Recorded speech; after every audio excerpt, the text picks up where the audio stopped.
ये जो आज की दूसरी स्टोरी है वो स्टोरी है नरेंद्र मोदी के लिए, भारत के प्रधानमंत्री के लिए, जो काफ़ी हिम्मत दिखा रहे हैं फॉरेन पॉलिसी में। लेकिन इस प्रोग्राम को करने का मतलब यही है कि आप सिर्फ इन 11 ब्यूरोक्रेट्स आपके जो पीएमओ में चला रहे हैं, आप सिर्फ उन्हीं के सहारे ना रहिए। ये कौन 11 लोग हैं, मैं एक बार नाम पढ़ देता हूं। सबसे बड़े हैं नृपेंद्र मिश्रा, 69 इयर्स के हैं, रिटायर्ड हैं आईएएस ऑफिसर यूपी काडर के।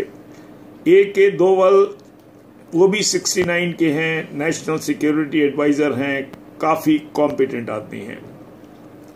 के मिश्रा 66 साल के, एडिशनल प्रिंसिपल सेक्रेटरी, वो भी रिटायर्ड आईएएस ऑफिसर हैं। राजीव टोपनो, ये 40 साल के हैं, ये आपके प्राइवेट सेक्रेटरी हैं, 1996 बैच के।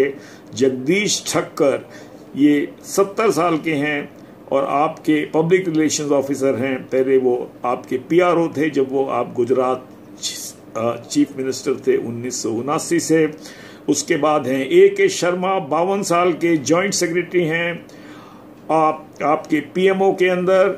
Hiren Joshi, officer on special duty हैं, पहले ओएसडी इंफॉर्मेशन टेक्नोलॉजी के होते थे जब आप गुजरात के चीफ मिनिस्टर थे। और ये मोदी के बिहाफ पे जितने भी सोशल मीडिया है, और चाहे ट्विटर हो चाहे फेसबुक हो, वो आपके लिए हैंडल करते हैं। जावेद अशरफ, 81 साल के, joint secretary Indian foreign service के हैं, जो उनका काम है आपके ऑफिस और मिनिस्ट्री ऑफ एक्सटर्नल अफेयर्स के बीच में लिंक बनाए रखने का। रामानुजन, 60 साल के हैं, सेक्रेटरी रिस्पॉन्सिबल हैं कैबिनेट सेक्रेटेरिएट के। अनु गर्ग, 45 साल की हैं, जॉइंट सेक्रेटरी हैं, वेलफेयर और मिनिस्ट्रीज को पीएमओ के बिहाफ पे देखती हैं। और आखिर में है BVR सुब्रमण्यम, 52 साल के हैं, जॉइंट सेक्रेटरी हैं, रिस्पॉन्सिबल फाइनेंस प्लानिंग वगैरह के लिए। इसमें पूरी डिटेल भी है हमारे पास कि ये 9 ब्यूरोक्रेट आपके लिए कौन सा काम करते हैं। ओवरऑल आपका पीएमओ बहुत एफिशिएंटली काम कर रहा है और मैं समझता हूं कि शायद पूरी इंटेग्रिटी के साथ कर रहा है। और आपने जो ये बोला हुआ है, ये लोग बिल्कुल क्वाइट रहते हैं।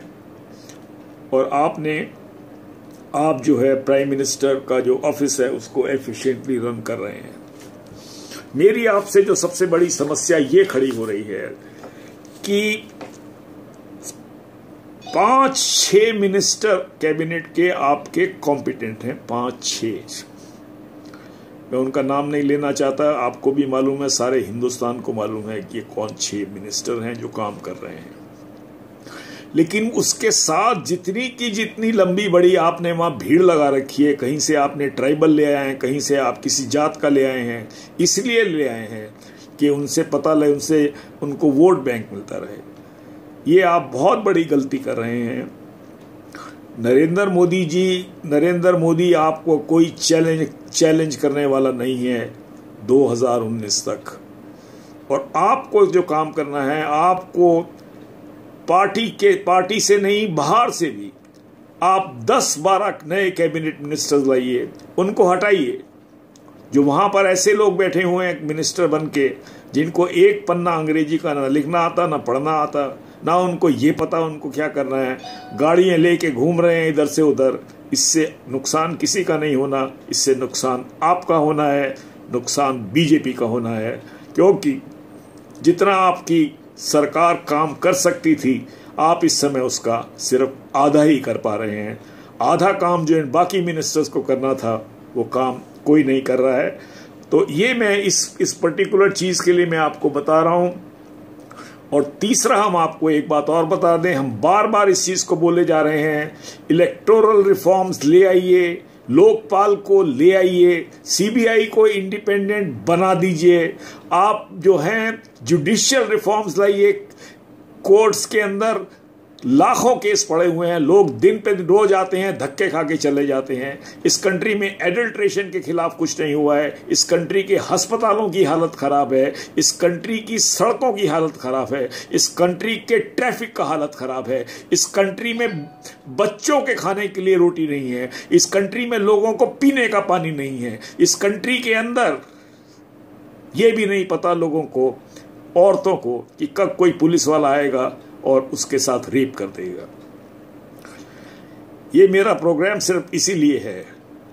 10 कैबिनेट मिनिस्टर नए चाहिए और 10 सबसे कूड़ा कैबिनेट मिनिस्टर्स को या मिनिस्टर्स ऑफ स्टेट को बाहर फेंकिए।